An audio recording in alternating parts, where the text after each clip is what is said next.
jo namai, tai labai labai gerai. Jo namai, tai labai labai gerai.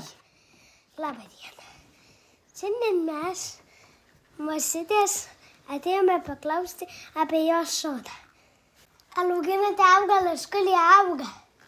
Augalus, daug augalų auginu. Ir sode, ir darže, ir šiltnamy, ir darželyje gėlių. Ką jūs auginate? Ką auginu? Daugiausiai tai pomidorus. Pomidorus, senelis agurkus augina. O šiaip tai braškės, avietės, šilauogės, serbentus, obuoliukų labai daug, vyšnių, trešnių. Pernai pasodino ne abrikosų, persikų senelis.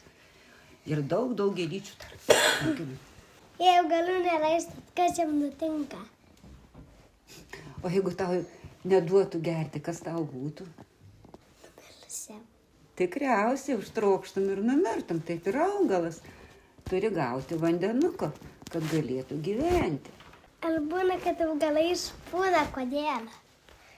Supūna kodėl? Jeigu ligos užpuola, pomidorai pradeda pūti, kada pūvinys įsimeta.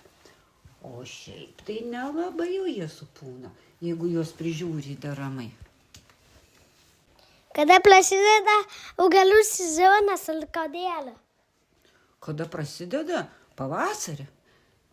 Kai prasikala žolės, Kodėl? sprogsta medžiai, už tai, kad saulutė šviečia ilgiau, šilčiau, įšyla žemė, oras.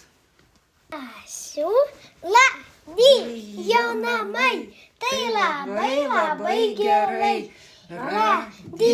Jo namai, tai labai labai gerai.